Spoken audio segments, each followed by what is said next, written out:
আউযু বিল্লাহি মিনাশ শাইতানির রাজিম। বিসমিল্লাহির রহমানির রহিম। রব্বি আউযু বিকা মিন হামাযাতিশ শায়াতিন ওয়া আউযু বিকা রব্বি আইয়াহদুরুন। আলহামদুলিল্লাহি রাব্বিল আলামিন। কৃতজ্ঞতা বিশ্বজগতের সৃষ্টিকর্তা প্রতিপালকের প্রতি, যিনি আমাদেরকে আরো একবার সুযোগ করে দিয়েছেন, সামনাসামনি করে দিয়েছেন আমাদেরকে তার কথাগুলোর। এটা একান্তই আমাদের প্রতি তার করুণা। হায়দার ভাই, এটা আমাদের প্রতি একান্তই তার করুণা যে তিনি আমাদেরকে তার কথাগুলো থেকে পড়তে দিয়েছেন, পরস্পর কথা বলার সুযোগ করে দিয়েছেন, শুনতে দিয়েছেন, ভাবতে দিয়েছেন। নতুবা এটা আমাদের এমন কোনো যোগ্যতা এবং এমন কোনো ক্যাটাগরিতে আমরা ছিলাম না যে আমরা তার কথাগুলো খুলে বসবো। আমাদের এই ফজরের যে পড়া, কুরআন আল ফজর, সেই ফজরের পড়ায় যারা সামনে আছেন, যারা দূরে আছেন, যারা দৃশ্যে আছেন এবং যারা অদৃশ্যে আছেন, তাদের সবাইকে আমার পক্ষ থেকে সালাম এবং শুভেচ্ছা জানাই। আমাদের এই কুরআন আল ফজরে গত ফজরের পড়ায় আমরা সূরা কাফ, কোরআন মজিদের 50 নম্বর সূরা কাফের 45 নম্বর আয়াত পড়ে সূরাটি আমরা পড়া শেষ করেছিলাম। আজকে আমাদের পড়া হবে 51 নম্বর সূরা কোরআন মজিদের, সূরা জারিয়াত। সূরা জারিয়াত এটিও একটি মাক্কি সূরা। তো আমরা সূরা কাফের একদম লাস্টের 3-4টা আয়াত যদি পড়ে আসি তাহলে আমরা এই সূরার সাথে তার যদি কোনো সম্পর্ক আমরা পাই তাহলে আমরা আল্লাহর কাছে কৃতজ্ঞ থাকব।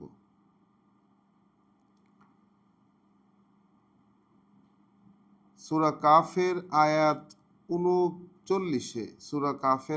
39-এ আল্লাহ বলছেন যে তাহলে, মানে একদম রাসূলকে উদ্দেশ্য করেই বলেছেন এবং সেই সাথে আমাদেরকে উদ্দেশ্য করেও বলেছেন যে ফাসবির আলা মা ইয়াকুলুন।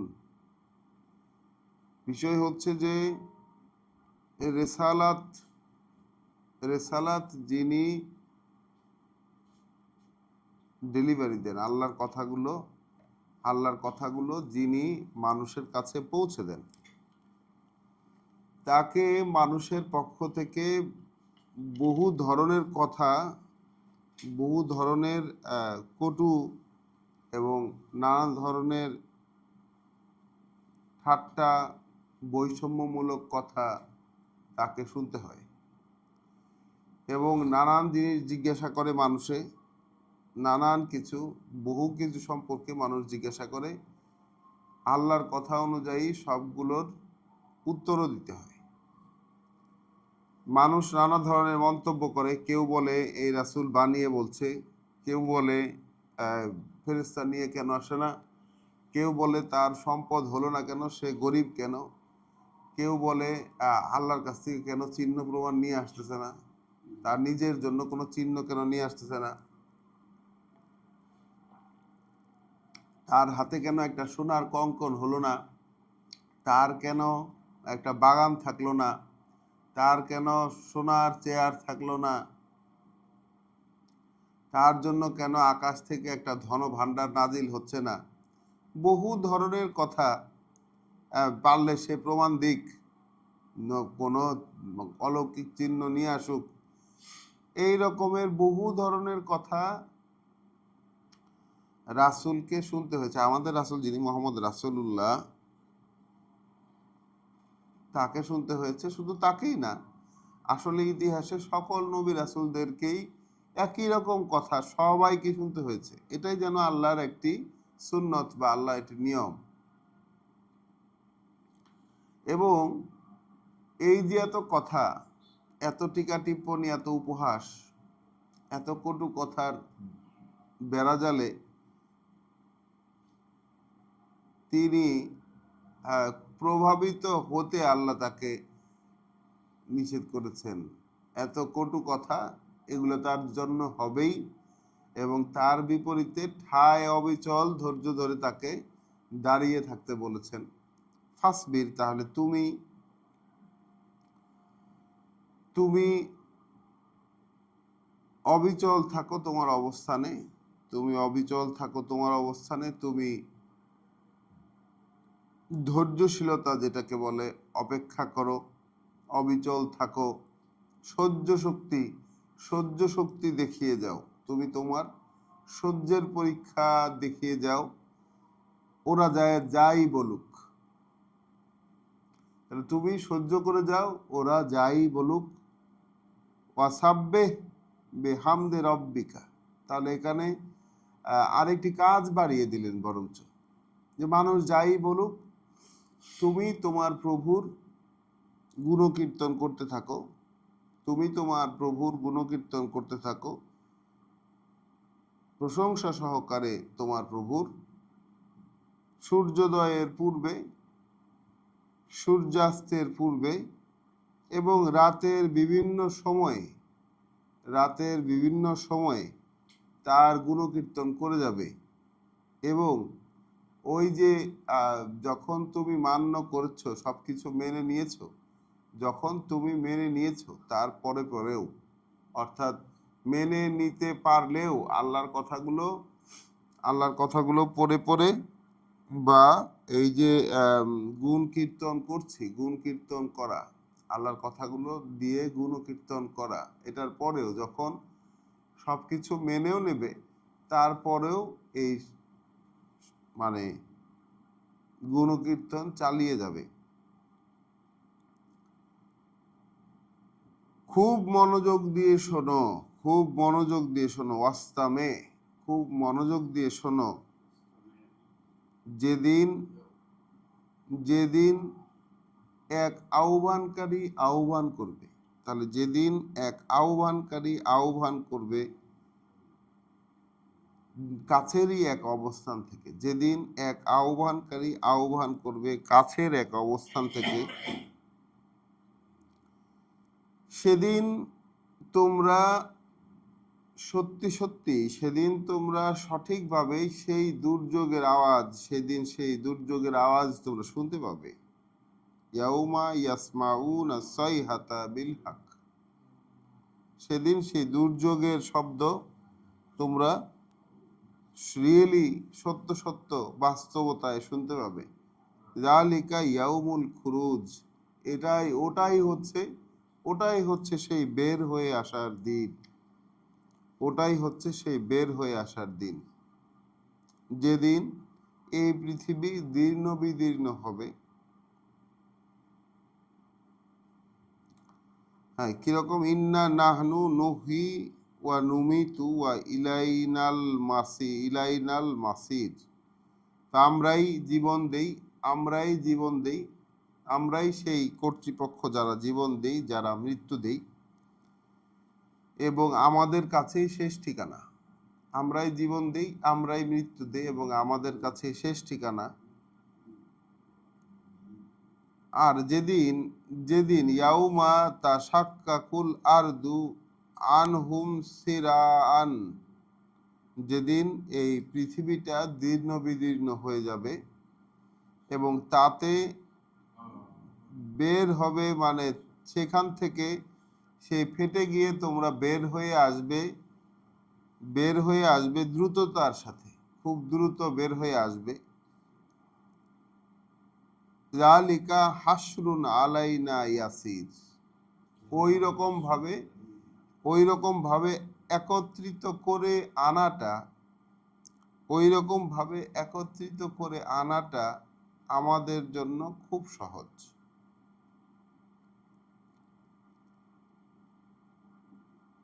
মানে ওই রকম যে একটা একত্রীকরণ, ওই যে একত্রীকরণের কথা বলা হচ্ছে, যে দুর্যোগের শব্দ শুনতে পেল, তারপর এসে একত্রিত হয়ে গেল, তো এইরকম যে একত্রীকরণ, এইটা আমাদের জন্য খুব সহজ, আল্লাহ বলেছেন। তাহলে ওরা যা কিছু বলে, এর বিপরীতে ওরা যা কিছু বলে, এগুলো আমরা খুব ভালো করেই জানি। তুমি তাদের উপর স্বৈরাচার নও। এখানে রাসূলকে বলে দিচ্ছেন, রাসূলকে আল্লাহ বলছেন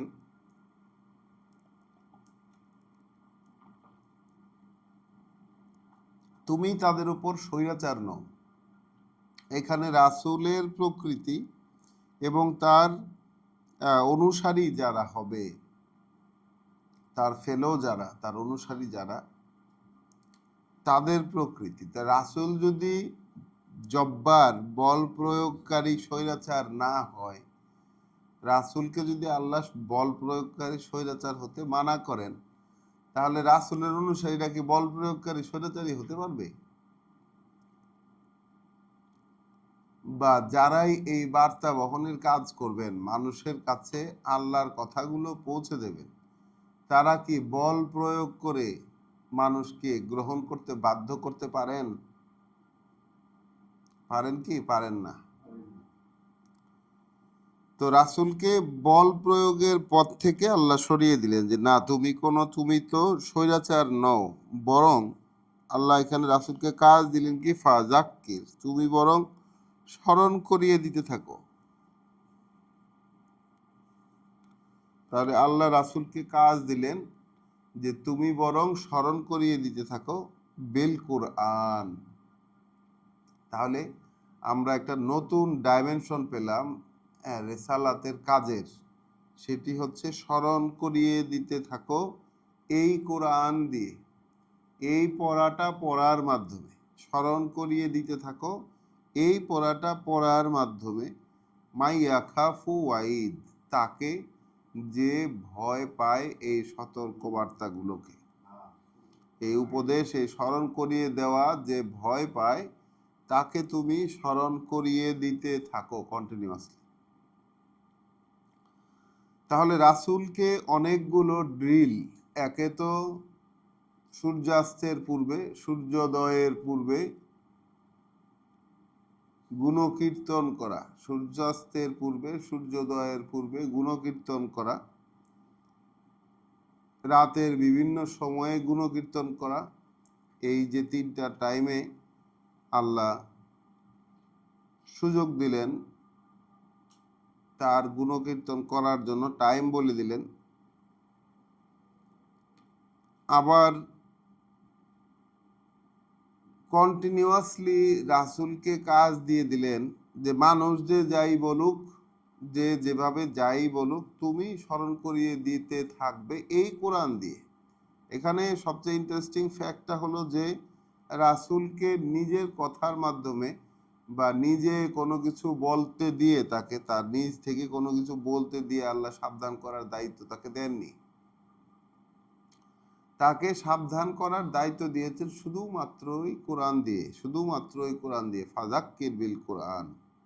তাহলে কোরআনে যে লিপিবদ্ধ কথাগুলো, যেগুলো তার কাছে ওহী হিসাবে আসে, সেই ওহীগুলোকেই নিজে মেনে নিয়ে অপরের কাছে পৌঁছে দেবার দায়িত্ব, উপদেশ বাণী শোনানোর মতো, স্মরণ করিয়ে দেবার মতো, পরস্পর বলা বলি করার মতো, পড়ে শোনানোর মতো দায়িত্ব দিয়েছেন আল্লাহ রাসূলকে। সেই প্রেক্ষিতে আমরা আজকে সূরা জারিয়াত পড়া শুরু করব। সূরা জারিয়াত কোরআন মজিদের 51 নম্বর সূরা। তাহলে চলুন শুরু করা যাক। পরম করুণাময় দয়ালু আল্লাহর পরিচয়। ওয়াজারিয়াতে জারওয়ান, শপথ তাদের যারা ছড়িয়ে ছিটিয়ে দেয়, যারা ছড়িয়ে দেয়, বিক্ষিপ্ত করে। শপথ তাদের যারা ছড়িয়ে দেয়, বিক্ষিপ্ত করে। তাহলে কারা ছড়িয়ে দেয়, কি ছড়িয়ে দেয়? কারা ছড়িয়ে দেয়, কি ছড়িয়ে দেয়? প্রশ্ন হচ্ছে এখানে, যা তাদের শপথ, তাদের শপথ যারা ছড়িয়ে দেয়, বিক্ষিপ্ত করে। তাই না বাংলাটা? হ্যাঁ, ধুলাবালি এখানে নাই, আসলে ধুলাবালি কিংবা বাতাসের কোনো কথা নাই। আমার এখানে যেমন লেখা, শপথ সেই সব বাতাসের যা ধুলোবালি উড়িয়ে চলে। তাহলে জারিয়াত, জারিয়াত হচ্ছে মূলত সেই সব শক্তি, সেই সব শক্তি যারা হচ্ছে ছড়ায় ছড়ায় কোনো কিছু, সেই সব শক্তি যারা ছড়ায়।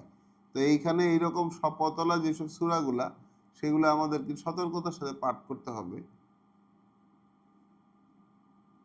কারণ মানে এই শব্দের সাথে আমাদের অনুবাদকরা একটু খেলাই খেলেছেন বলা চলে। তো জারিয়াতে জারওয়ান, তাহলে শপথ সেই সব কর্তৃপক্ষের বা সেই সব জিনিসের যারা ছড়িয়ে দেয়, ছড়িয়ে দেয়, বিক্ষিপ্ত করে দেয়, ছড়িয়ে বিক্ষিপ্ত করে দেয়। ফাল হামিলাতে উইকরান, তারপর তারপর বয়ে নিয়ে যায় ভারী বোঝা। হ্যাঁ, তো পানি পানি ভরা মেঘমালা বহন করে লেখা আমার এখানে। তারপর বয়ে নিয়ে যায় ভারী বোঝা। তাহলে ভারী বোঝা, ভারী বোঝা বয়ে নিয়ে যায়। তাহলে আমরা এখনই অনুমান করব না, দেখবো না, দেখি আমরা কি বলছে কোরআন আসলে। ফাল জাজিরাতে ইউসরান, ফাল জাজিরাতে ইউসরান, তারপর তারপর প্রবাহিত হয়ে যায়, প্রবাহিত হয়ে যায় সহজে।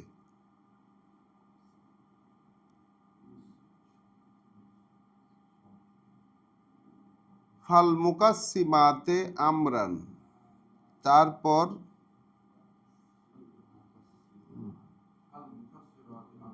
মুকাসসিমাতে, মুকাসসিমাতে, ফাল মুকাসসিমাতে আমরান, তারপর ভাগ ভাগ করে দিয়ে যায়। তারপর কি বন্টন করে দিয়ে যায়, বন্টন করে দিয়ে যায় আদেশগুলো।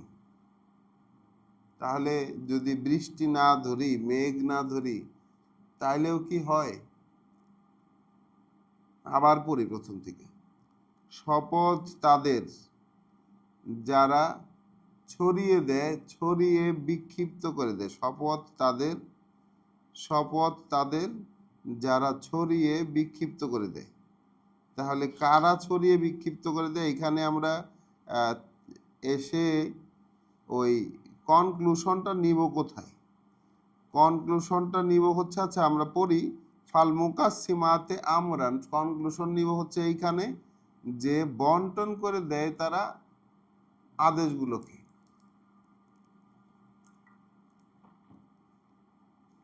বন্টন করে দেয় আদেশগুলোকে। তাহলে একটা আদেশ, একটা আদেশকে বন্টন করে, এটা কারা বন্টন করে আদেশকে?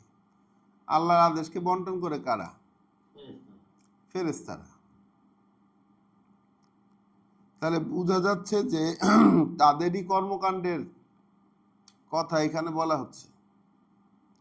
ইন্নামা তু আদুনা লা সাদিক, যে যা তোমাদেরকে ওয়াদা করা হচ্ছে, যা তোমাদেরকে ধমকাধমকি করা হচ্ছে, এগুলা সব কিন্তু লা সাদিক, অবশ্য সত্য,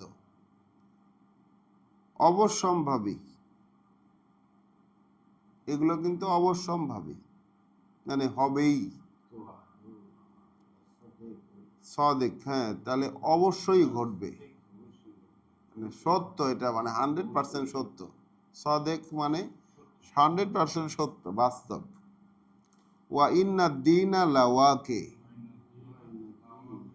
আর ওই যে দেনা পাওনা আদায়, ওই যে দেনা পাওনা আদায়, ওই যে একটা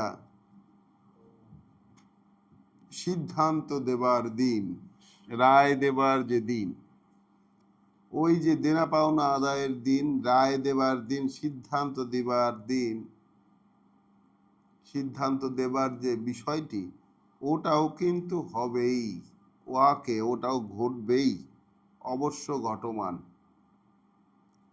ঘটিতব্য, অবশ্যই ঘটবে। তাহলে আবার প্রথম থেকে আসি, যে শপথ তাদের যারা ছড়িয়ে দেয়, বিক্ষিপ্ত করে, ছড়িয়ে বিক্ষিপ্ত করে দেয়, তারপর বয়ে নিয়ে যায় এক ভারী বোঝা, তারপর খুব সহজে চলতে থাকে, সহজে প্রবাহিত হতে থাকে, বন্টন করে দেয় আদেশগুলো। ঠিক আছে, মিলে তাহলে এই লাইনে মিলে যাইতো না, বন্টন করে দেয় আদেশগুলো। এই যে তোমাদেরকে যা কিছু সতর্ক করা হচ্ছে সেটা কিন্তু সত্য, তোমাদেরকে যা কিছু সতর্ক করা হচ্ছে সেটা কিন্তু সত্য, এবং ওই যে দেনা পাওনা আদায়, ওটা কিন্তু অবশ্যই ঘটবে। তাহলে বোঝা যাচ্ছে অনেকটা যে এখানে ফেরেশতাদের কথাই বলা হচ্ছে, যদিও তাদেরকে উল্লেখ করা হয় নাই। বলা হচ্ছে সেই সকল যারা ছড়িয়ে ছিটিয়ে দেয়, বিক্ষিপ্ত করে। সেই হিসাবে আমাদের বিজ্ঞ যারা অনুবাদকরা ছিলেন, গবেষক অনুবাদক, তারা কিন্তু ওই ধুলোবালি, বাতাস ইত্যাদিকে এখানে নিয়ে আসছেন, কারণ বাতাস ধুলোবালি উড়ায় নিয়ে যায়। তাহলে এখানে তারা বাতাসকে সেট করেছেন। আবার হামিলাতে উইকরান, বাতাস আবার ভারী মেঘের বোঝাও তৈরি করে। কিন্তু এখানে বাতাস না দিলেও চলে, কারণ বাতাস মানে বাতাস হচ্ছে আল্লাহর আদেশের বন্টন করে না, করে টু সাম এক্সটেন্ট আল্লাহর আদেশে বন্টন করে, কিন্তু পুরো বিষয়টি, এই আল্লাহর আদেশ বন্টনের বিষয়টি ফেরেশতাদের দ্বারা নিয়ন্ত্রিত হয়, ফেরেশতাদের দ্বারা নিয়ন্ত্রিত হয়।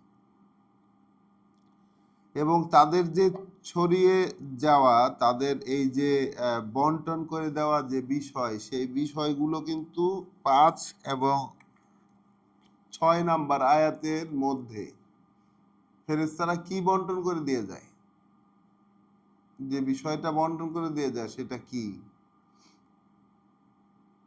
সেটা হচ্ছে যে তোমাদেরকে যা কিছুর ওয়াদা করা হচ্ছে, ফেরেশতারা কি বন্টন করে দিয়ে যায়, তোমাদেরকে যা কিছুর ওয়াদা করা হচ্ছে সেটা কিন্তু সত্য,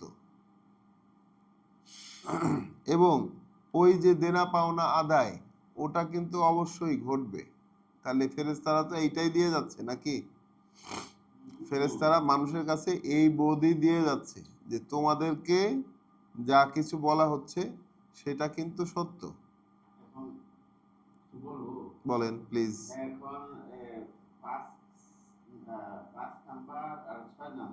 জি, আসল কথাটা আল্লাহ বাংলেন যে ওই যে প্রতিশ্রুতি যেটা তোমাদেরকে দেওয়া হয়েছে এটা কিন্তু সত্য, এবং এটা ঘটবে।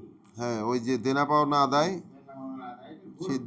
সিদ্ধান্তের যে দিন, সেটা ঘটবে। এই দুই আয়াতে এই যে দুই খান কথা বললেন, এর আগে 4খানা শপথ করলেন 4 আয়াতে। প্রথম আয়াতেও শপথ একটা জিনিসেরই, তারপরে তাদের কাজ জিনিস একটাই, কিন্তু শপথ 4টা। হ্যাঁ, 4টা শপথ। প্রথম শপথ করছে যারা ছড়ায়, হ্যাঁ, ওদেরই শপথ। বাকি 3টা শপথ না, বাকি 3টা তাদের কাজ। হ্যাঁ, শপথ লিখে দিছে না, প্রত্যেকটাতে শপথ নাই। তারপর হ্যাঁ, অতঃপর তাহলে শপথ, প্রথম শপথ বললে শুরু করছে। হ্যাঁ, শপথ কথাটা তাহলে শপথ সেই জিনিসের যা ওয়াদিয়া শপথ রয়েছে। হ্যাঁ, ওয়াদিয়া শপথ। শপথ কিন্তু পরে সব, তারপর হ্যাঁ, তারপর মানে ওইটা যা করে, ফাল হামিলাত, তারপর সেটা বয়ে নিয়ে যায়, মানে যেই জিনিসটাই আপনাকে ছড়ায় ছিটাইয়া দিল, সেই আবার বয়ে নিয়ে যায় ভারী বোঝা। তাহলে ভারী বোঝা তো হচ্ছে আল্লাহর কথা, তো আল্লাহ ভারী বোঝা বলেছেন। হ্যাঁ, ভারী বোঝা বলেছেন, কওলান সাকিল বলেছেন, ভারী কথা বলেছেন, কখনো আমানত বলেছেন। তারপরে নবী রাসূলদের কাছ থেকে যখন প্রতিশ্রুতি নিয়েছেন তখন বলছেন যে ঈশ্বর, ওটাও ভারী বোঝা, তোমরা কি এই ভারী বোঝা নিতে রাজি আছো কিনা?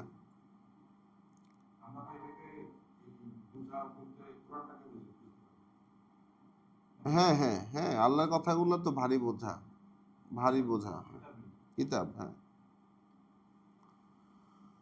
আয়াত ৭, ওয়াসসামায়ে যাতিল হুবুক। হ্যাঁ, শপথ সেই আকাশের, শপথ সেই আকাশের বহু কক্ষপথে ঠাসা, বহু কক্ষপথে ঠাসা।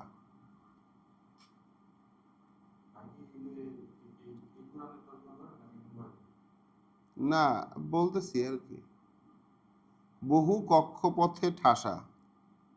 এখানে লেখছে যে বহু আকৃতি ও রূপের অধিকারী। তাহলে হুবুক শব্দটার অর্থ হলো পথ, রাস্তা।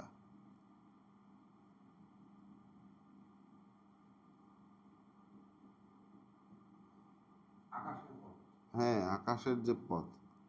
আচ্ছা, আমরা হুবুক শব্দটাকে একটু ডিকশনারিতেও দেখি, একটু ডিকশনারিতে দেখে আসি। হাবাকা মানে হচ্ছে টু ব্রেড, টুইস্ট এ রোপ।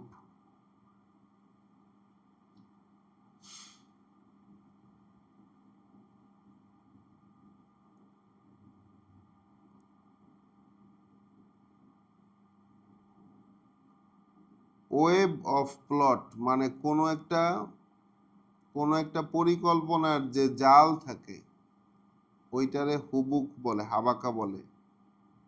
হুবুক মানে হচ্ছে orbit, orbit of the celestial bodies. তাহলে একেবারে মানে খাপে খাপে হয়ে গেল। তাহলে হুবুক মানে অ্যাকচুয়ালি কক্ষপথই হবে।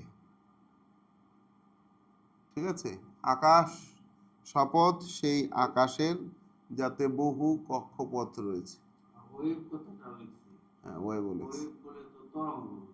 ওয়েভ না, ওয়েব, ওয়েব, ওয়েব, ওই মাকড়সার জাল, মানে জাল যেটা। ওয়েব বলতে যে আপনার পাকানো সুতাকে বোঝানো হয়েছে, পাকানো সুতা।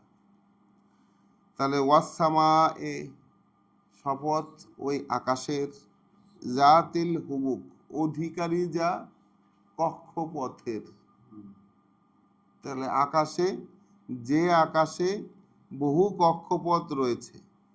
তাহলে আমরা যে আকাশ দেখি সেই আকাশ না কিন্তু, এই যে স্যার, আমরা যে আকাশ দেখি সেটা না কিন্তু, যে আকাশে কক্ষপথ আছে মানে মহাশূন্যের।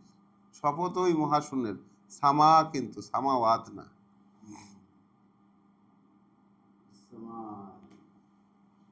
শপথ ওই মহাশূন্যের,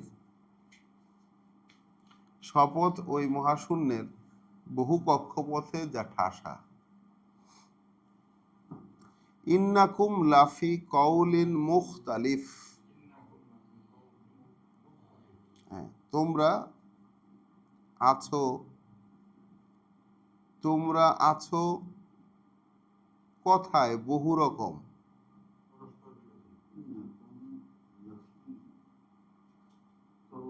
কওলিন মুখতালিফ, তোমরা আছো কথাবার্তার মধ্যে, তোমরা আছো কথাবার্তার মধ্যে বহু রকম, মানে বহু রকম কথাবার্তায়, পরস্পর বিরোধী, নানান রকম পরস্পর বিরোধী কথাবার্তায় মজে আছে। তাহলে আল্লাহ তার রাসূলকে দিয়ে এই সত্যটা বলাই দিলেন সমাজে, যে সমাজের লোকজন আছে বহু রকমের কথায়, সমাজের লোকজন বহু রকমের পরস্পর বিরোধী কথায় ডুবে আছে। তাহলে এই সূরাটি একটি মাক্কি সূরা। তাহলে ওই সময়ে রাসূলের ঠিক ওই সময়টাতে মক্কার মানুষজনের বৈশিষ্ট্য ছিল এটা।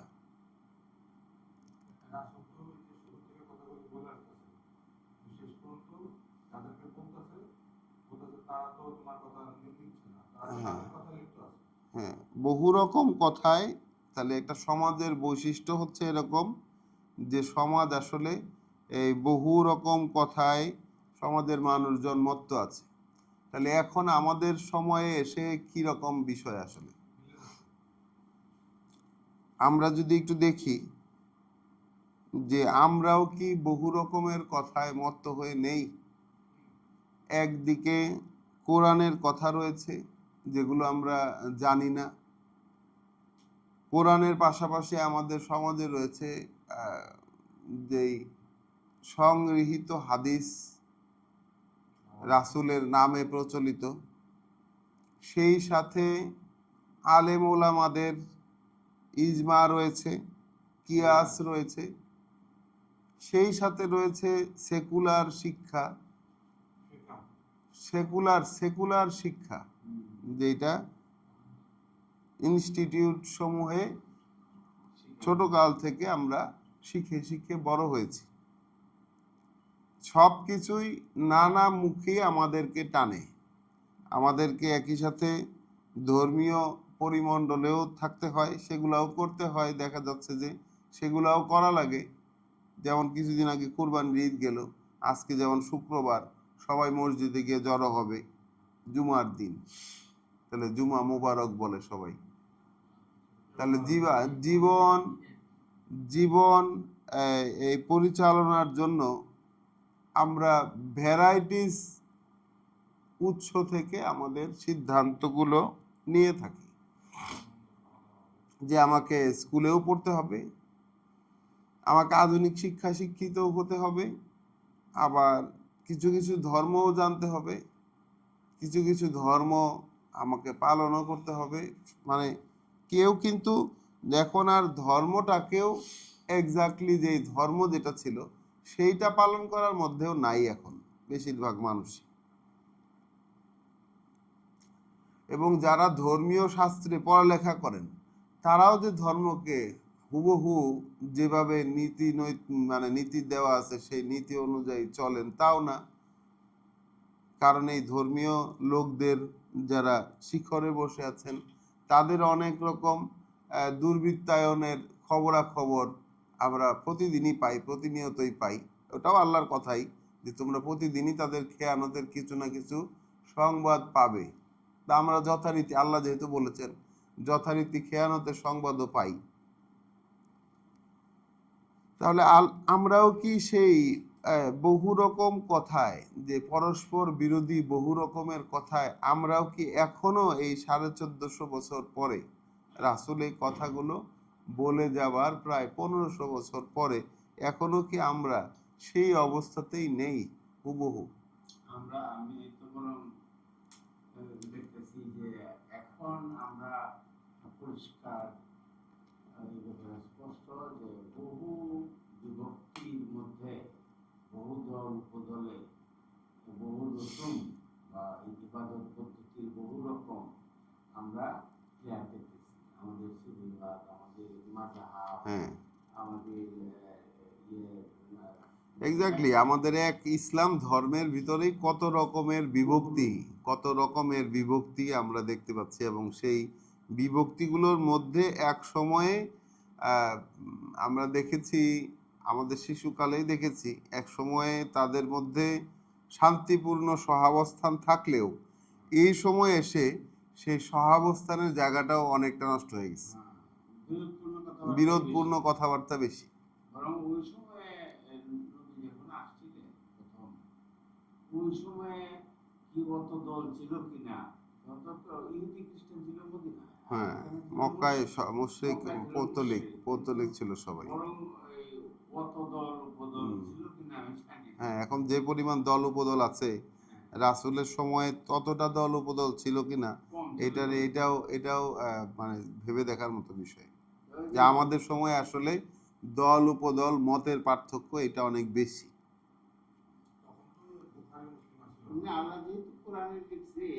ছিল, তার মানে অবশ্যই ছিল তখনও। ইন্নাকুম লাফি কওলিন মুখতালিফ, তোমরা আছো কথাবার্তা যেটা পরস্পর বিরোধী তার মধ্যে। ইউফাকু আনহু মান উফিকা।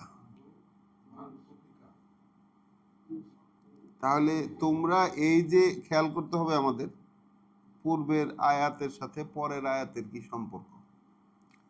ইউফাকু আনহু, ঠিক আছে, তাহলে আপনাকে ভিন্ন পথে সরে গেছে তার থেকে।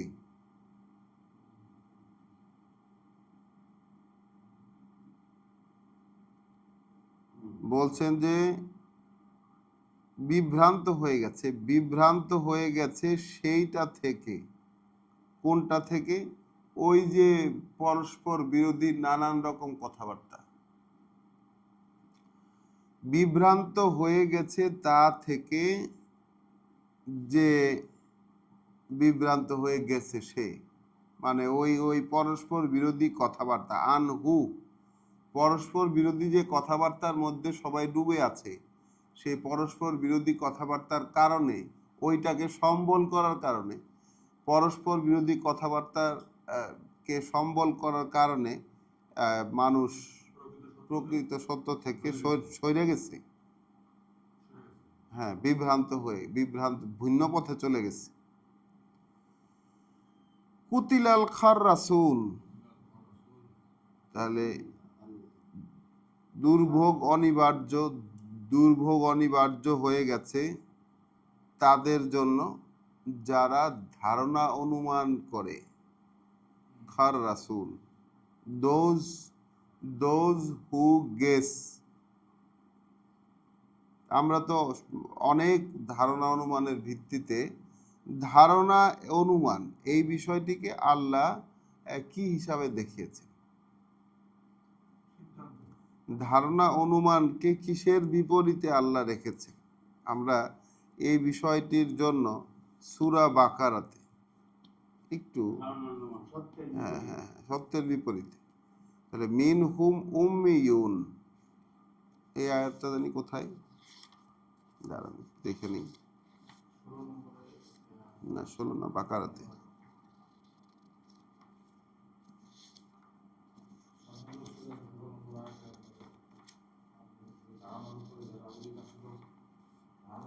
বাকারা 78,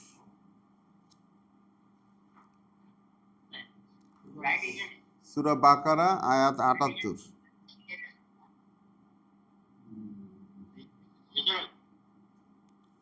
মিন হুম উম্মিয়ুন,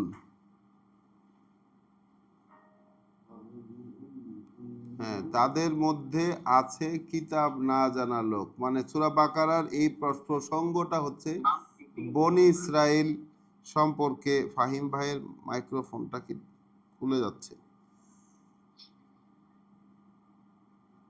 তাহলে বনি ইসরাইল সম্পর্কে বলা হচ্ছে। বনি ইসরাইল, আমরা একটু খেয়াল করব এই জায়গাটা।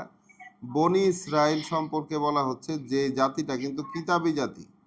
বনি ইসরাইল জাতিটা হলো এমন এক জাতি যে জাতির কাছে যুগে যুগে কালে কালে নবী রাসূলেরা বিভিন্ন সময়ে বিভিন্ন কিতাব নিয়ে তাদের কাছে এসেছে।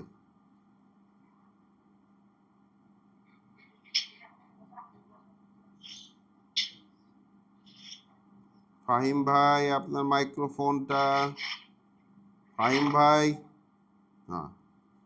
তাহলে বনি ইসরাইল যুগে যুগে কালে কালে বনি ইসরাইলের কাছে বিভিন্ন নবী রাসূলেরা এসেছে। মিন হুম উম্মিয়ুন, তাদের মধ্যে আছে কিতাব না জানা লোক। তাহলে বনি ইসরাইলের মধ্যে কিতাব না জানা লোকও রয়েছে, কিতাব না জানা লোক। লা ইয়ালামুনাল কিতাব, যারা কিতাব জানে না। ইল্লা আমানিয়া, শুধুমাত্র কিছু ধারণা অনুমান, শুধুমাত্র কিছু মনের ইচ্ছা। ঠিক আছে, তামান্নার এই যে আপনার প্লুরাল ভার্সন। তামান্নার প্লুরাল হচ্ছে আমানি। তাদের আছে ধারণা অনুমান। ওয়াহুম ইল্লা ইয়াজুন্নুন, আর তারা শুধুমাত্র অনুমানের ভিত্তিতেই তারা চলে। তাহলে কিতাব যদি না জানা থাকে, আমরা আবার আমাদের মূল জায়গায় চলে আসব সূরা জারিয়াতে। কিতাব যদি কিতাব যদি মানুষের জানা না থাকে, আমরা কি দেখে আসলাম মূলত শব্দকে সার্চ করে যায়নি, এর প্রসঙ্গকে উল্লেখ করার জন্য আমরা গিয়েছিলাম সেখানে। কিতাব যদি না জানা থাকে তাহলে মানুষের সম্বলে কি থাকে? একটা সমাজ, একটা জনবসতি যাদের আল্লাহ কর্তৃক প্রাপ্ত কিতাব রয়েছে কিন্তু তারা সেটা জানে না, তাদের সেটা প্র্যাকটিসে নাই, তাহলে তাদের মানে সম্বলটা কি? যখন আল্লাহর কিতাব থাকে না তখন সম্বল হচ্ছে ধারণা অনুমান। ধারণা অনুমান। তাহলে আমাদের এই যে তফসির শাস্ত্র আছে, ফিকহ শাস্ত্র আছে, যে শাস্ত্রগুলো যেই বিষয়গুলোর কথা কোরআনকে পাস করে চলে গেছে, কোরআন যা বলছে তার চেয়ে ভিন্ন কথা বলছে, সেগুলো আসলে কিসের ভিত্তিতে মেলানো হলো? এবং সেই রাসূলের মৃত্যুর 250 বছর পরে যে কথাগুলোকে সংগ্রহ করা হয়েছে, 250, 300, 400, 500, 600, 700 বছর পরে যে কথাগুলোকে সংগ্রহ করা হয়েছে সেগুলো যে অথেন্টিক রাসূলের কথা, এই বিষয়টাকে মেলানো হয়েছে ধারণা অনুমানের উপর ভিত্তি করে। মানে পুরো ধর্মশাস্ত্রটাই গড়ে উঠেছে ওই অনুমানের উপর ভিত্তি করে যেগুলো রাসূলের কথা। আর এর আগে যে শব্দটা আমার নিয়ে আছে, এটা আমার এমনিক্সে মিথ্যা আকাঙ্ক্ষা। আমানিয়া মানে হচ্ছে আমানিয়া মানে যদি আপনি তামান্না, তামান্না বলতে ব্যক্তিগত আকাঙ্ক্ষা যা কিছু। আচ্ছা, তাহলে আমরা আমাদের সমাজে এখন দেখতে পাই যে এই যে ধারণা অনুমান প্রসূত যে সমস্ত ইবাদত পদ্ধতি, এরা কিন্তু এই আকাঙ্ক্ষায় আছে যে তারা পার হয়ে যাবে, সুপারিশ করে যাবে, একদিন না একদিন যাবে, মুসলমানরাই যাবে, এই সব তো ধারণা প্রসূত। ধারণা প্রসূত। ধারণা প্রসূত। যেমন ধারণা প্রসূত বলতে কিরকম বিষয়টা? বিষয়টা হচ্ছে যে যখন একটা সুপ্রিম অথরিটির কোনো লিখিত গাইডলাইন না থাকে, সুপ্রিম অথরিটির লিখিত গাইডলাইন যদি ফলো না করেন আপনি, তাহলে একজন মিস্ত্রি, একজন মেকানিক, একজন পরিচালক সবার কথাই আপনাকে শুনতে হবে।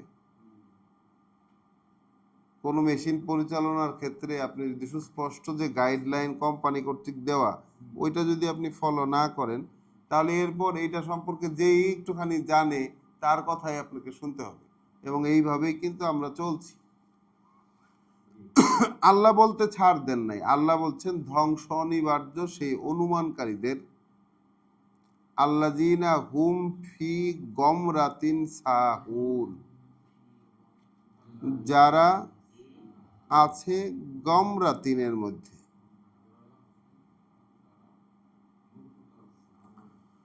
গমরাতিন কিছুতেই যায় আসে না, কিছুতেই যায় আসে না এমন একটা অবস্থার মধ্যে রয়েছে। এখানে লিখছে মূর্খতায় নিমজ্জিত, এ ফ্লাড অফ ইগনোরেন্স, মানে কিছুতেই যায় আসে না কোনো কিছু। মানে কোরআন কি বলেছে, কোরআন কি বলেছে এইটা মুখ্য বিষয় নয়, কোরআন কি বলেছে এটা মুখ্য বিষয় নয়। তো এইটা তো আমাদের যেই সমাজ, সেই আলেম সমাজের কাছে শুধুমাত্র কোরআনের কথাগুলো এখন আর মান্যতার জায়গাতে নেই, এইটা তারা মুখে এখন সরাসরি স্বীকার করে। যে 2 দিন আগেও একজন আলেম বলেছেন যে কোরআনে আছে বলে কি তা মানতে হবে নাকি? আমাদের তো অন্যান্য দলিল লাগবে, হাদিসের দলিল লাগবে, ফিকহ উসুলের দলিল লাগবে। কোরআনে থাকলেই সেটাকে হুবহু মানতে হবে এমন কোনো কথা নেই। হ্যাঁ, যারা এরকম শুধুমাত্র কোরআনের কথা বলে তাদের ঈমান নেই, তাদের ঈমান নেই। এই কথাটি বলেছেন, এরকমই বলেছেন। তো আমরা আর নাম না নেই, কিন্তু বলেছেন এটা তারা। এইরকম বলেন, তাহলে কুতিলাল খার রাসুল, ধ্বংস দুর্ভোগ অনিবার্য সেই সকল অনুমানকারীর যারা কিনা একেবারে এই যে যায় আসে না অবস্থার মধ্যে যারা রয়েছে, সাহুন, তারা হচ্ছে হিডলেস, মানে উদাসীন।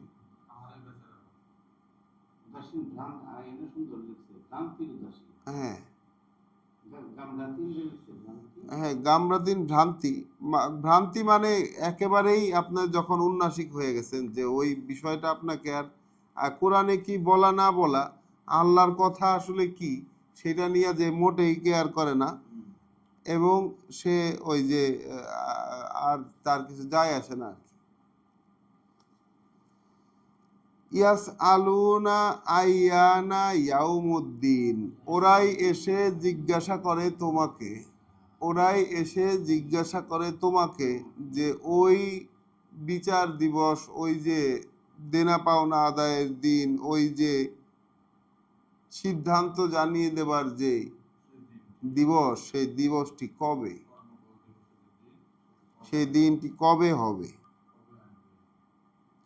তাহলে আল্লাহ আমাদেরকে যে ওহী দিয়েছেন এই কোরআনে, নবী রাসূলদেরকে যে ওহী দিয়েছেন, তাদের সেই ওহীগুলোর মধ্যে অন্যতম ওহী কথাটি হচ্ছে যে ওই যে নির্দিষ্ট মুহূর্ত, সেটাকে কিন্তু আমরা গোপন করে রেখেছি। নির্দিষ্ট মুহূর্তটা কিন্তু আসবেই। আমরা একটু হযরত মূসা আলাইহিস সালামের উপর যে ওহী হয়েছিল, সেই ওহী যেটা আমাদের জন্য ওহী, সেই জায়গাটা যদি আমরা একটুখানি দেখে আসি, সূরা তাহার একদম শুরুতে,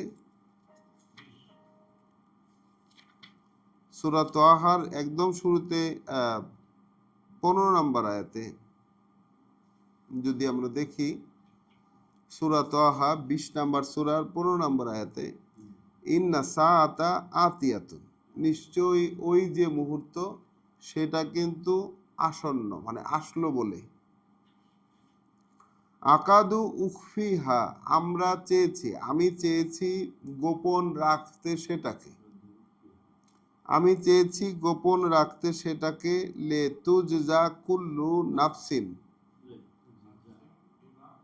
ফলাফল দিতে প্রত্যেকটি ব্যক্তিকে। তো আমরা চেয়েছি সেটাকে গোপন রাখতে, ফলাফল দিতে প্রত্যেকটি ব্যক্তিকে, বিমা তাসা, যা সে চেষ্টা করে তার বিনিময়ে।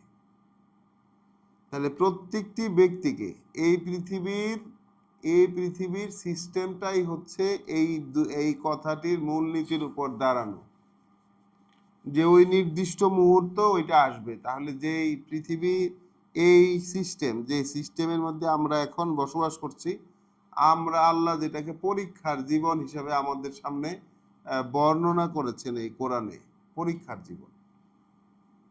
ওয়ালাকুম ফিহা মুস্তাকাররুন ওয়া মাতাউন ইলা হিন, তোমাদের জন্য আছে সেখানে মানে একটি আবাসস্থল এবং সেখানে জীবনযাপন করার জন্য যে আয়োজন, সেটাও। তাহলে এই পৃথিবীর জীবনে এক নির্দিষ্ট সময়ের নির্দিষ্ট উদ্দেশ্যের যে জীবন, সেই জীবনের যে পরিণতি হবার যে সময়টি, যে হাসর বলছেন আল্লাহ, ইয়াউমিদ দিন বলছেন, ইয়াউমিল কি বলে তাগাবুন বলছেন, ইয়াউমুল ফাসলে বলছেন, একটা দিনকে বহু নামে অভিহিত করেছেন। হ্যাঁ, বন্ধা দিন বলছেন। একটা দিনকেই বহু নামে অভিহিত করেছেন আল্লাহ।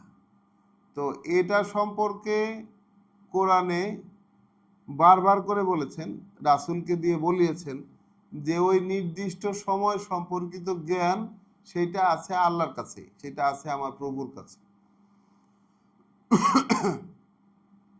তার কাছে ছাড়া আর কারো কাছে নাই। হ্যাঁ, সেই জ্ঞানটা। তবুও মানুষ এসে জিজ্ঞাসা করে কবে হবে সেই দিন, সেই যে দেনা পাওনা আদায়ের দিবস, রায় দেবার দিবস, সেটা কবে হবে। ইয়াউমা হুম আলান নারে ইউফতানুন, সেই দিন তোমরা থাকবে আগুনের উপরে যখন তোমাদেরকে ঝলসানো হবে। ইউফতানুন মানে তোমাদেরকে ওখানে আগুনের উপরে নিয়ে তোমাদেরকে ওখানে একটা ঝামেলার মধ্যে রাখা হবে, একটা ফিতনার মধ্যে। ইফতানুন।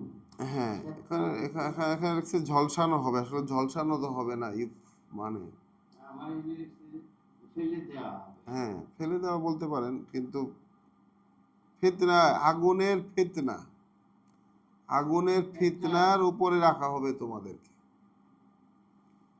তো ফিতনা মানে আমরা জানি কি পরীক্ষা, ফিতনা মানে আমরা জানি হচ্ছে মানে টেস্ট, ট্রাই, কোনো একটা ঝামেলা, একটা ধাঁধার মধ্যে থাকা।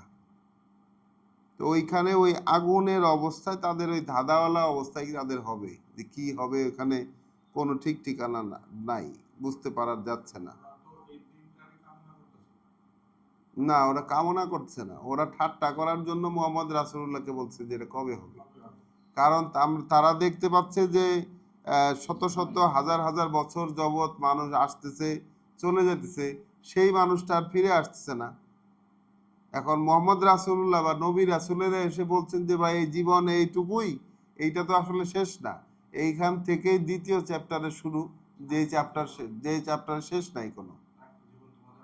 হ্যাঁ, আর একটা জীবন আছে।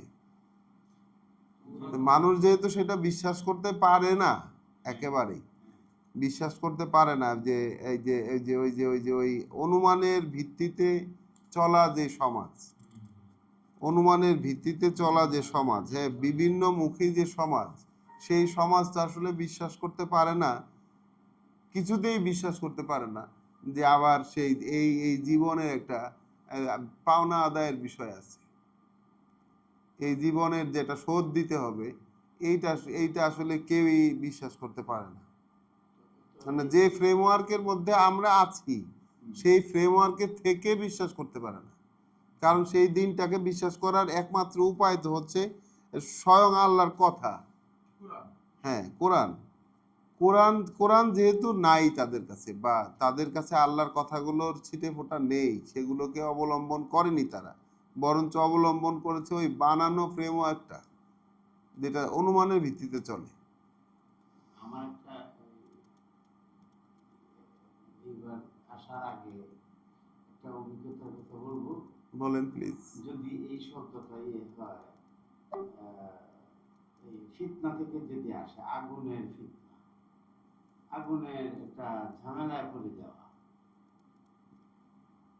তাহলে এটা মিলে মিলে আমি দেখলাম এইবার আসার আগে, দেখলাম ঘুমানোর আগে, আমি ঘুমাইনি, ঘুমাবো শুনছি ঘুমাবো, এর মধ্যে আমি দেখলাম যে একটা বিশাল বড় গর্ত, নিচে অনেক নিচে, কেউ নাই, কিন্তু বিশাল একটা গর্ত, অন্ধকার গর্ত, ওটার মধ্যে আমি মানে একটা ভেজালে পড়ে গেছি। মানে আমি এটা কি হবে এটা আজাব বুঝে। টাজাব না, কিন্তু কি একটা ভেজাল, যে ফেতনা, যেটা যে আগুনের ভেজাল, হ্যাঁ, ভেজালে, মানে আমি একটা অসুবিধা পড়ে গেছি। আমি কি করবো, আমি একলা এর মধ্যে, আমি ইয়ে করলাম, এই করেছি, আল্লাহ আল্লাহ তুমি রক্ষা করো, আমি কিন্তু আর এই ভেতর থেকে এসে পড়ছি। আমি আর প্রকৃত ভেজালে গেছি না, কিন্তু কেন যেটা হইলো, মানে এটা আপনার বড় একটা হ্যাঁ অবচেতন মনে বা ঘুমানোর আগ মুহূর্তে প্রায় তন্দ্রাচ্ছন্ন থাকা অবস্থায় স্বপ্নের মতোই একটা বিষয়। তন্দ্রাও না, আমি ভাবতেছি না, ভাবতেছেন? আচ্ছা, হইতে পারে যে এর মধ্যে তন্দ্রা আছে কিনা আমি জানি না, তবে আমি অসুবিধা পড়ে গেছি গর্তে, এবং আমি পরে আল্লাহ তুমি আমার রক্ষা করো, পরে আমি রক্ষা হয়েছি, রক্ষা হয়েছি মানে ওই গর্তে তো আর নাই। আল্লাহ, তাহলে তো সেই দিনের অবস্থা এইটাই, যে সেই দিন সম্পর্কে জানতে চায় মানুষ, হইতে পারে যে আমাকে সাবধান করার জন্য এরকম সেই দিন সম্পর্কে মানুষ জানতে চায়। তোমার কাছে এসে তারা জিজ্ঞাসা করে যে সেই দিনটা কবে হবে। তাহলে সেই দিন, যেদিন সেই দিন সেই দিন আগুনে তোমাদেরকে ধাঁধায় ফেলে দেওয়া হবে, একটা অসুবিধায় ফেলে দেওয়া হবে, পরীক্ষা করা হবে। যুকু ফিতনাতাকুম, যে অসুবিধা তোমরা করে এসেছো, যে ধাঁধায় তোমরা ছিলে, তোমাদের সেই ধাঁধার স্বাদ এখন নাও। যা তোমরা যেই পরিস্থিতিটাকে তোমরা ওইখানে ধাঁধা মনে করে অস্বীকার করে এসেছো, সেইটার স্বাদ নাও এখন। যুকু ফিতনাতাকুম, তাহলে নিজেদের যে যে বিপর্যয়, নিজেদের যে ঝামেলা, যে ফিতনা তোমরা করে এসেছো, সেই ফিতনার স্বাদ এখন নাও। হাযাল্লাযী কুনতুম বিহি তাস্তাজিলুন, এটাই তো সেইটা যেইটার ব্যাপারে তোমরা ওই যে তাড়াহুড়া করতা।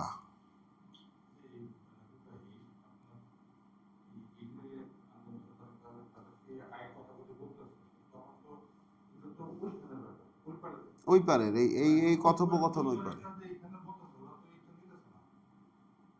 হ্যাঁ, ওরা তো বিশ্বাস করতে পারছে না এটা, কিন্তু বিশ্বাস না করতে পারলেও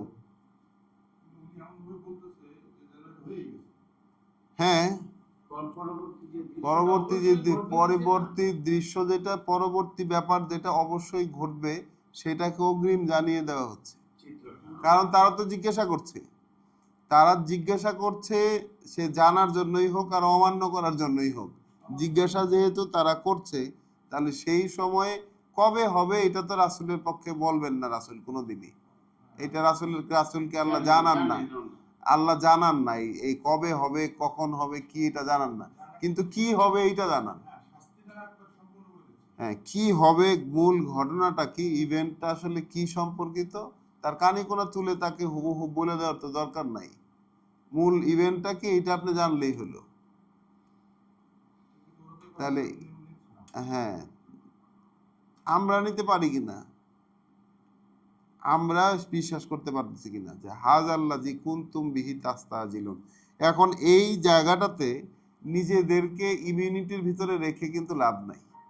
কারণ আমরা, আমাদের গায়ে এই বিষয়টা লাগে না, আমরা যারা কোরআন পড়তে বসেছি এই ভোরবেলায়, যখন আমাদের কাছে এই ধরনের কথাবার্তাগুলো আসছে, তখন এগুলো আমরা লক্ষ্য করছি যে এগুলো আমাদের গায়ে লাগছে না, যেন আমরা দাঁড়িয়ে দাঁড়িয়ে দেখছি মানুষকে আগুনে ফেলে পোড়ানো হচ্ছে, আমরা ওইখানে পড়ছি না কোনোভাবেই, নিজেকে সেই জায়গায় আমি দেখতে পাচ্ছি না। অথচ অথচ এইখানে যেসব ফ্রেমওয়ার্কের কথা বর্ণনা করা, যে আন্দাজি চলে, নিজের অনুমানের ভিত্তিতে চলে, তারপর হচ্ছে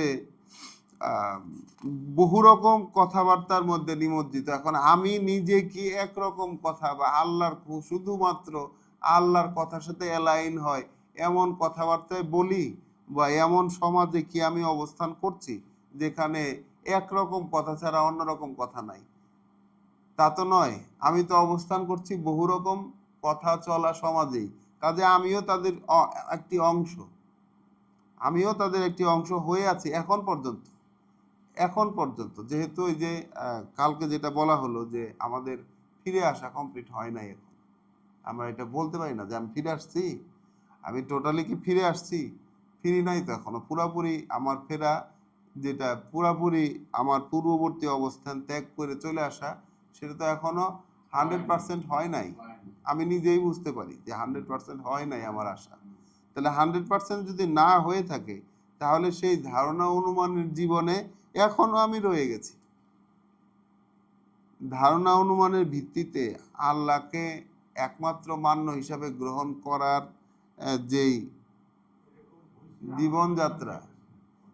জীবনযাত্রা, সেইটাকে রেখে আমি এখনো আমার আগের জীবনের পার্টে রয়ে গেছি। যদি আগের জীবনে পার্টে রয়ে যাই, তাহলে তো আমারই অবস্থা এরকম। আমারই অবস্থা হচ্ছে হাযাল্লাযী কুনতুম বিহি তাস্তাজিলুন, যেটার জন্য তাড়াহুড়া করতা, এইটাই সেইটা।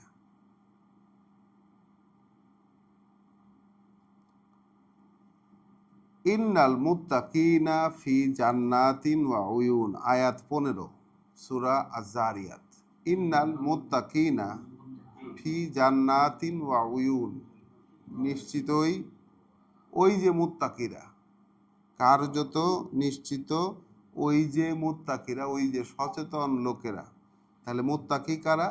মুত্তাকি হচ্ছে সচেতন লোক। কি কি দ্বারা সচেতন? আল্লাহর কথা দ্বারা সচেতন। আল্লাহর কথার মাধ্যমে, আল্লাহর কথার সংস্পর্শে এসে যারা সচেতন হয়েছে, যারা নিজেদেরকে বাঁচাতে চেয়েছে, যারা বিভ্রান্তি থেকে বেঁচে থাকতে চেয়েছে, সেই সকল লোকেরা, তারা থাকবে ওই সুন্দর বনভূমিতে এবং ঝর্ণা প্রবাহে। তারা থাকবে সুন্দর বনভূমিতে এবং ঝর্ণা প্রবাহে। আখিজিনা মা আতাহুম রব্বুহুম,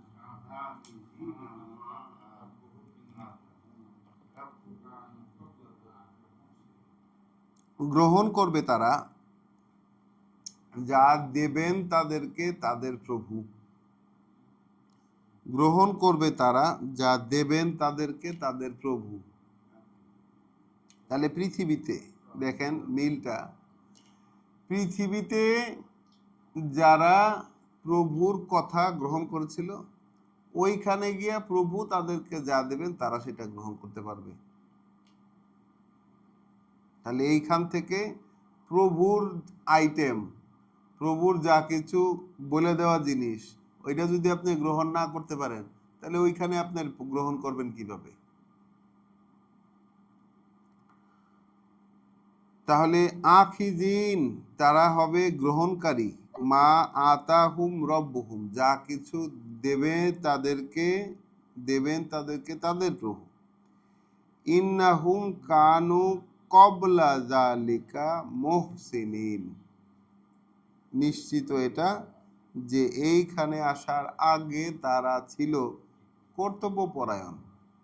তারা ছিল আল্লাহর কথায় তারা ছিল কর্তব্যপরায়ণ, মুহসিনিন। এখানে লিখছে সদাচারী ও ন্যায়নিষ্ঠ, এখানে লিখছে ডুয়ার্স অফ গুড, হ্যাঁ সৎকর্মপরায়ণ লিখছে কোনো জায়গায়। হ্যাঁ, তাহলে মুহসিনিন শব্দটার বাংলা আমরা বলছি যে আল্লাহর কথায় কর্তব্যপরায়ণ। আল্লাহ যেভাবে বলেছেন তার কথায় ওই অনুযায়ী যারা কর্তব্যপরায়ণ। এখানে কোনো সৎকর্ম, সদাচারী, ন্যায়নিষ্ঠ, এই যে গ্রস মিনিংগুলো আমরা আগে ব্যবহার করতাম, সেটা এখন আর আমরা ব্যবহার করব না। তাহলে ইন্নাহুম, নিশ্চয়ই তারা, কানু ছিল, কবলা জালিকা, এই রকম হবার পূর্বে, অর্থাৎ এই জান্নাতে আসার পূর্বে ছিল তারা মুহসিনিন, অর্থাৎ যারা ছিল কর্তব্যপরায়ণ, আল্লাহর কথায় কর্তব্যপরায়ণ। কানু কালিলাম মিনাল লাইলি, তা কর্তব্যপরায়ণদের কথা আল্লাহ কিভাবে বর্ণনা দিচ্ছেন দেখেন। কি কর্তব্য করেছে তারা? কানু, ছিল তারা, কালিলান, অল্পই, মিনাল লাইলি, রাতগুলোতে, মা ইয়াহজাউন, তাহলে একেবারে সহজ সরল, ছিল রাতগুলোর অল্পই যেগুলোতে তারা ঘুমিয়ে কাটিয়েছে। They slept but little of the night, তাহলে রাতের সামান্যই তারা ঘুমিয়ে কাটায়। তাহলে এই বিষয়টা কি এখন আমাদের সাথে মিশতে পেরেছে? আমরা মেশাতে পেরেছি? পারিনি। আর সাধারণ মানুষ তো ঘুমিয়েই কাটায়। আমরা যখন কোরআনের সম্মুখে আল্লাহ যখন করেনি, তখন ঘুমই তো আমাদের জীবনের একটা অন্যতম আরাধ্য বস্তু ছিল। কে কত আরাম করে ঘুমাইতে পারে, শোয়ার কত তাড়াতাড়ি ঘুমাইতে পারে, সে তত সুখী মানুষ। আমরা বলি যে লোকটা তো শোয়ার সাথে সাথে ঘুমাই গেল, তার মানে সে খুব সুখী মানুষ। আমার বাবা যেমন শুলে ঘুমাই যেতেন, আমরা বলতাম সুখী মানুষ। হ্যাঁ, ঘুম ঠিক হয় কিনা, 8 ঘন্টা 10 ঘন্টা ঘুমাইতে পারি কিনা। আমাদের তো ঘুমের জন্য আমরা নিয়ম, আমরা কিন্তু ঘুমের কিন্তু টেবিল মেনটেন করি, যে এই যে আমাদের প্রতিদিন 7 থেকে 8 ঘন্টা ঘুমাতে হবে, সুস্থ থাকতে ঘুমাইতে হবে 7 থেকে 8 ঘন্টা, মিনিমাম 6 ঘন্টা তো ঘুমাইতেই হবে। মিনিমাম 6 ঘন্টা ঘুমাইতেই হবে। তাহলে রাতের সময়টা যদি আমাদের যেহেতু গ্রীষ্মমণ্ডলীয় দেশ, আমাদের দিনের 24 ঘন্টার মধ্যে 16 ঘন্টা দিন হয়, এমন হয় অনেক সময়। এখনই তো রাতের সময়টা কতক্ষণ? এখন তো রাত হয় 8টার সময়, তাই না? তাহলে 9টা 10টা 11 12 1 2 3 3.5, তাহলে ওই টেনে টুনে 8 ঘন্টা আর কি সর্বোচ্চ। যদি আপনি সর্বোচ্চ 8 ঘন্টা হয়, তাহলে 8 ঘন্টার অর্ধেক যদি হয় তাহলে 4 ঘন্টা। 4 ঘন্টার বেশি আমার লাগে বরাদ্দ কোনো ক্রমেই নেই। না, আসলে নাই। তাহলে এখানে খুব কম সময় লেগছে, খুব কম সময়ই রাতগুলোর মধ্যে, খুব কম সময় রাতগুলো থেকে খুব কম সময় তারা ঘুমিয়ে কাটায়। একদম প্রথম বিষয়টাই এটা।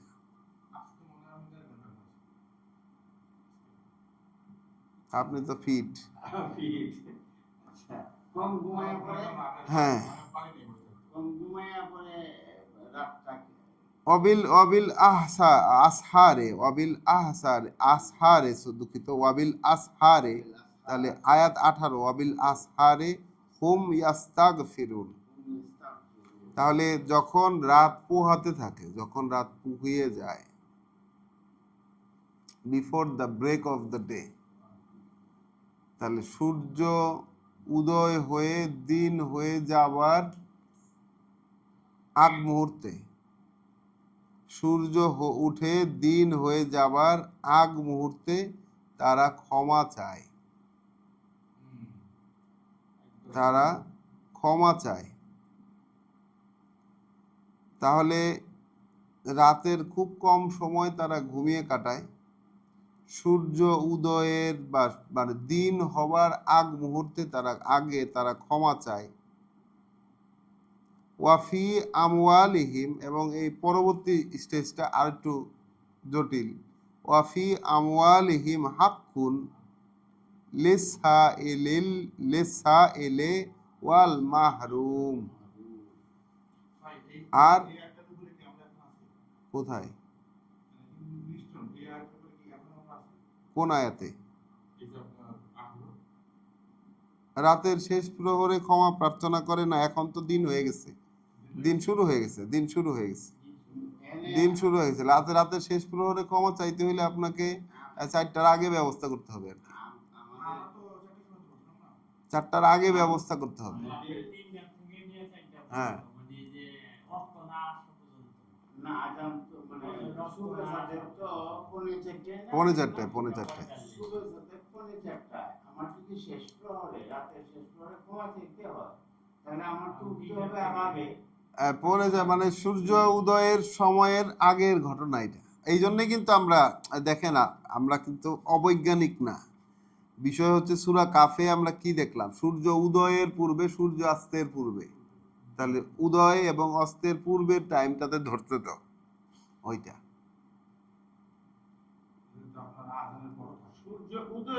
সূর্য উদয়ের পূর্বে। তার একটু আগে থেকে আপনাকে নিতে হয় আর কি। ফজরের সালাত তো সূর্য ফর্সা না, সূর্য উদয় যখন থেকে শুরু হবে তার পূর্ব থেকে আপনার টাইমিং শুরু হবে। সেটাই তো, সূর্য উদয়ের পূর্বে। সূর্য উদয়ের পূর্বে বলতে আমরা নর্মালি নিয়েছি যে ফজরের নামাজ সেটা সূর্য উঠার আগ পর্যন্ত যে কোনো টাইমে পড়লেই হবে। মানে 2 রাকাত নামাজই তো, 2 রাকাত নামাজই তো পড়তে আর কয় মিনিট লাগে? 3-4 মিনিট সময় লাগে। একটু আমার বুঝার হলো যে সুবে সাদিক তো সূর্যোদয় না, সুবে সাদিক সূর্যোদয় যখন থেকে শুরু হবে তার চেয়েও সোয়া ঘন্টা আগে। হ্যাঁ, এখন আমাকে সরি দুঃখিত, সূর্যোদয় যখন শুরু হবে না, মানে সূর্যোদয়ের যখন শুরুর টাইম, সূর্যোদয়ের যখন সূর্যোদয় হয়ে গেছে এইটার যখন টাইম, তার চেয়ে সোয়া ঘন্টা আগে। ঠিক আছে, হ্যাঁ, তার চেয়ে সোয়া ঘন্টা আগে সেই টাইমটা। হ্যাঁ, সেই টাইমটা সূর্য। এখন আমার যদি ফজরের কোরআন পাঠ করতে হয় বা ফজরের সালাত করতে হয়, তাহলে আমাকে সূর্যোদয়ের 1.5 ঘন্টা আগে শুরু করতে হবে, হ্যাঁ তাহলে এটা ধরা যাবে। আর যদি আমার শেষ রাতের ক্ষমা প্রার্থনাও করতে হয়, তাহলে উঠতে হবে আরো আগে। আপনার 3টা থেকে কার্যক্রম শুরু করা লাগে হিসাবে না।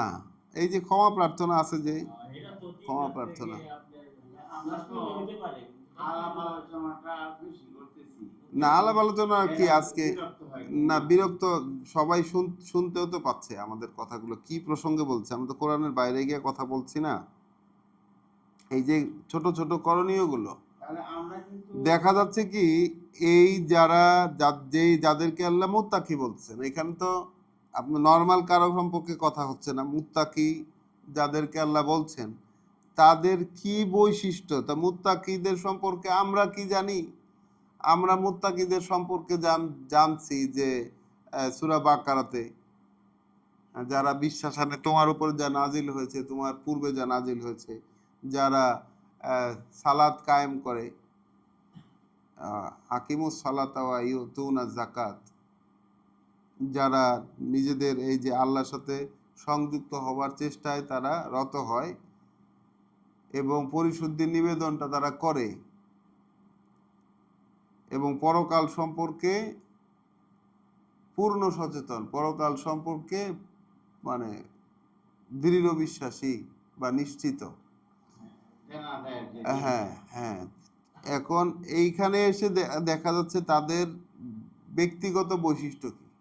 রাতের অল্প সময়ই ঘুমিয়ে কাটিয়েছে, প্রতিদিনকার এটা তাদের ব্যবস্থা। রাতের মধ্যে অল্প সময় তারা ঘুমিয়ে কাটায় এবং রাতের শেষ প্রহরে তারা ক্ষমা প্রার্থনা করে। আর তারপরে এটা তো আরো ভয়ঙ্কর, ওয়াফি আমওয়ালিহিম হাক্কুন, আছে তাদের সম্পদের ভিতরে অধিকার, আছে তাদের সম্পদের মধ্যে অধিকার। দেখেন, হক শব্দের অর্থ এখানে হয়ে গেল অধিকার। লিসা এলে, যে চাইতে আসে তার, যে হাত পাতে যে চাইতে আসে তার অধিকার। ওয়াল মাহরুম, যে বঞ্চিত তার অধিকার। তাহলে এইটা মুত্তাকি হতে হলে এইটা আপনাকে বোধ করতে হবে, যেই আপনার কাছে হাত চাইতে আসছে তার অধিকার আছে। সমাজে যে বঞ্চিত তার অধিকার আছে আপনার সম্পদে, এইটা কি আমরা বোধ করি? আমরা তো আমাদের কাছে সম্পদ থাকলে অনেক সময় আমরা দেই, আমরা দান করি। আমরা যেটা করি সেটা হচ্ছে দান করি, আমরা অধিকার দেই না। অধিকার দেওয়ার দৃষ্টিতে আমরা দেই না, আমরা যেটা করি এটা দান করি। কাজেই আল্লাহ যেভাবে বলেছেন সেই জিনিসটা তো হয় না, আমরা ওই কারণে বোধও করি না। তাহলে এই জিনিসগুলো কিন্তু এক লাইনে সাজানো, যে রাতের খুব কম সময় তারা ঘুমায়, রাতের খুব কম সময় তারা ঘুমায়, শেষ রাতে উঠে তারা ক্ষমা প্রার্থনা করে,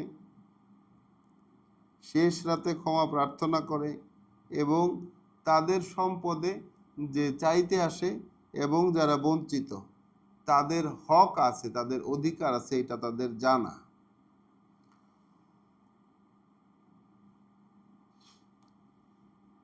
তাহলে ওই ওই দিনটা কবে আসবে? ওই দিনটা কবে আসবে? সেই প্রশ্নের জবাবে ওই দিনটা কবে আসবে সেই প্রশ্নের জবাবে বলা হইল যে জাহান্নামের কথা, আগুনের কথা, আবার সেই সাথে সুন্দরতম বনভূমি যেখানে মুত্তাকিদের অবস্থান হবে, সেই মুত্তাকিদের বৈশিষ্ট্য আমরা দেখলাম। আয়াত 20 ওয়াফিল আরদে আয়াতুন, আছে এই জমিনে, এই বস্তু জগতে, এই পৃথিবীতে চিহ্ন প্রমাণ, লিল মুকিনিন, আরো এক ধাপ উপরে উঠে যারা নিশ্চিত হতে পেরেছে, যারা নিশ্চিত হতে পেরেছে তাদের জন্য। লিল মুকিনিন, নর্মাল বিশ্বাসীদের কথা বলা হয় নাই, বলছে যে যারা নিশ্চিত বিশ্বাসী, যারা নিশ্চিত তাদের জন্য এই বস্তু জগতে, এই পৃথিবীতে বহু চিহ্ন প্রমাণ রয়েছে। ওয়াফি আনফুসিকুম, আছে তোমাদের নিজ সত্তার মধ্যেও, আছে তোমাদের নিজ সত্তার মধ্যেও, আফালা তুবসিরুন, তবুও কি তোমরা দেখতে পাবে না? তাও কি তোমরা দেখতে পাবে না? তাহলে নিজেদের মধ্যে চিহ্ন প্রমাণ আছে, পৃথিবীতে চিহ্ন প্রমাণ আছে, তাহলে সেই চিহ্ন প্রমাণগুলোকে তো বিশ্বাসী মাত্রই খুঁজে দেখতে হবে, দেখার জন্য উদ্দেশ্যমূলক সময় ব্যয় করতে হবে। বিষয় হচ্ছে যে আমি তো, আমার চোখে তো আল্লাহর আয়াত পড়ে নাই, এখন ধরে নিলাম এখন পর্যন্ত আমার চোখে আল্লাহর আয়াত, আল্লাহর চিহ্ন প্রমাণ পড়ে নাই। এখন আল্লাহর চিহ্ন প্রমাণ কেন? আল্লাহকে অধিকতর বিশ্বাসে নিয়ে আসার জন্য। চিহ্ন প্রমাণ দিয়ে আমার কি হবে? আমি নিশ্চিত হব ধীরে ধীরে আল্লাহর কর্মকাণ্ডগুলো সম্পর্কে, নিশ্চিত হব ধীরে ধীরে আল্লাহর কর্মকাণ্ডগুলো সম্পর্কে। তাহলে এইটা তো বিশ্বাসী মাত্রই, একজন বিশ্বাসী মাত্রই এইটা তার এক অন্যতম দায়িত্ব, একজন বিশ্বাসী মাত্রই তার অন্যতম দায়িত্ব যে সে এই পৃথিবীতে ছড়িয়ে ছিটিয়ে থাকা এবং নিজের মধ্যে ছড়িয়ে ছিটিয়ে থাকা যে চিহ্ন প্রমাণ আল্লাহ কর্তৃক দেওয়া, এগুলোকে সে আবিষ্কার করবে ধীরে ধীরে।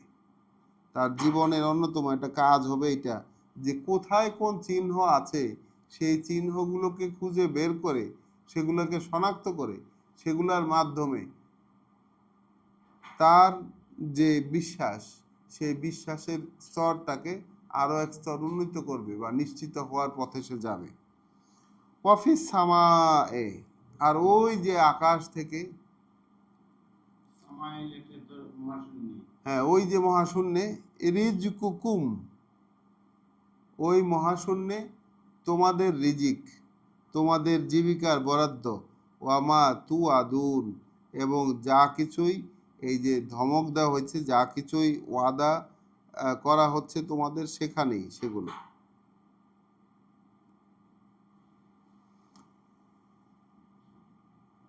যা কিছু ওই ওই আকাশেই, ওই মহাশূন্যেই রয়েছে তোমাদের রিজিক, ওই মহাশূন্যেই রয়েছে তোমাদের রিজিক। এখন তাহলে এইখানে রিজিক কি হবে? হ্যাঁ, যে জীবিকার কথা বলা হচ্ছে সেটা ওই মহাশূন্যেই, এবং যা কিছু তোমাদেরকে প্রমিস করা হচ্ছে, যা কিছুর ওয়াদা তোমাদের সাথে করা হচ্ছে, ওই মহাশূন্যের মধ্যে আছে সেগুলো। ফাওয়ারব্বিস সামায়ে, তাহলে ওই মহাশূন্যের প্রভুর শপথ, তাই ওই মহাশূন্যের প্রভুর শপথ,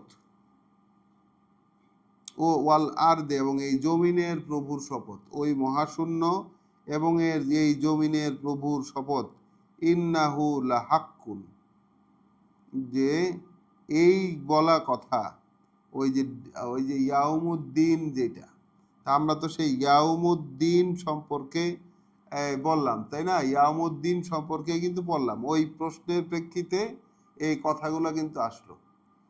তাহলে আগুনের কথা বলা হলো, জান্নাতের কথা বলা হলো, জান্নাতে যারা গেছে তাদের জীবন ধারণের নীতি কেমন ছিল? রাতের বেলা কম ঘুমায়,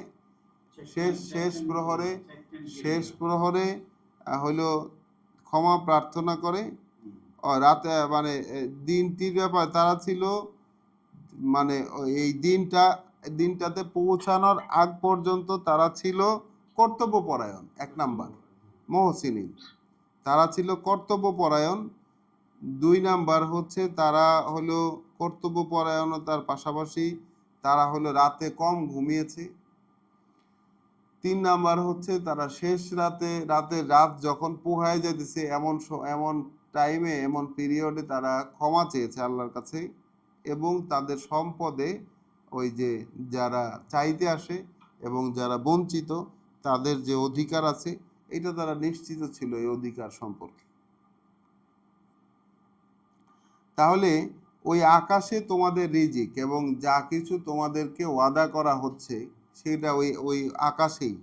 তাহলে তোমার ওই আকাশের এবং এই জমিনের প্রভুর শপথ যে ওইটা কিন্তু অবশ্যই হবে। ইন্নাহু লাহাক্কুন, ওইটা এক অবধারিত সত্য।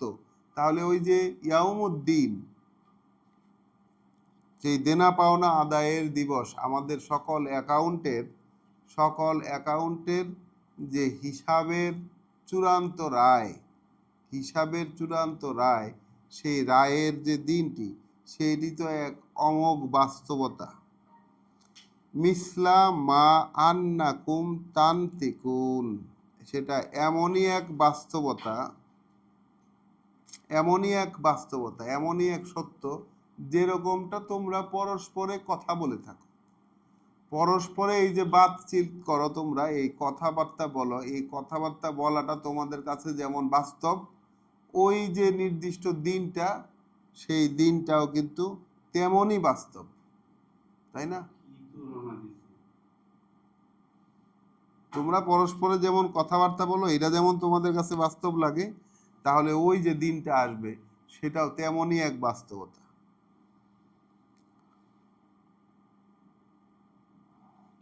তাহলে আমাদের সামনে যে কাহিনী আছে সেটা লম্বা কাহিনী। আমরা আজকের আমাদের পড়া, আমরা একটু শর্টেই আজকে এখানেই থামবো। আজকে আমাদের পড়লাম আমরা সূরা জারিয়াতের আয়াত 23 পর্যন্ত। এইখানে আমরা মূলত আমাদের যেই ফেরেশতাদের বিষয়টা আমরা একটু শুরুতে দেখেছি, যে যারা কিনা ভারী বোঝা বহন করে গতিশীলতা সহকারে প্রবাহিত হয়ে সেই আদেশগুলোর যারা বন্টন করে, মুকাসসিমাত, যারা বন্টন করে, যা ভাগ করে দিয়ে যায়, এবং এই যা কিছু সতর্ক বার্তা দেয় তারা, এইগুলা যে সত্য তার ঘোষণা সহকারে দিয়ে যায়, এবং ওই যে দিন, যেই দেনা পাওনা আদায়ের যে বিষয়টা, সেটা যে অবশ্যই ঘটতে যাচ্ছে সেইটাই তারা বলে দিয়ে যায়। এবং তারই ফলাফল স্বরূপ রাসূলের কাছে যখন মানুষ জিজ্ঞাসা করে যে সেই দিনটা কবে আসবে, কেন এই জিজ্ঞাসাটা করে, তার কারণ সমাজ থাকে হচ্ছে বহু কথায় বিভক্ত, বহু ধরনের মতামতের ভিত্তিতে পরিচালিত। আল্লাহ বলছেন আয়াত 8-এ আমরা যেটা পড়ে এসেছি, ইন্নাকুম লাফি কওলুন মুখতালিফ, তোমরা যারা আছো এমন সব কথাবার্তায় যেগুলো পরস্পর বিরোধী, এবং সমাজ যে উদ্ভাবনের ভিত্তিতে চলে, এবং এই উদ্ভাবিত অনুমান নির্ভর জিনিসে যারা বিশ্বাসী, তাদের যে ধ্বংস অনিবার্য। কেন অনিবার্য ধ্বংস, সেইটাই আল্লাহ এখানে যেন আমাদেরকে এক প্রকার ব্যাখ্যা করে বুঝিয়ে দিয়েছেন। আমরা আল্লাহর কথাগুলোকে গ্রহণ করেছি, আল্লাহর কথাগুলোকে বিশ্বাস করেছি, গ্রাহ্য করেছি। আমরা তার কাছেই অনুমতি চাই, তার কাছেই প্রার্থনা জানাই, তার কাছে আমাদের যত ল্যাকিংস, যা কিছু আমাদের নেই, সেই কমতিকে পূর্ণ করে দেওয়ার প্রার্থনা তার কাছেই তো আমরা জানাবো, যেহেতু তার সাথে আমরা চুক্তিবদ্ধ হয়েছি, যে তার কথাগুলো মেনে চলার আশ্বাস দিয়েছি আমরা, এবং এই সংক্রান্ত যত চাওয়া সেটা আমরা তার কাছেই চাইব। রব্বানা লা তুজিগ কুলুবানা বাদা ইজ হাদাইতানা ওয়া হাব লানা মিন লাদুনকা রাহমা ইন্নাকা আনতাল ওয়াহ্হাব। আসসালামু আলাইকুম ওয়া রাহমাতুল্লাহ।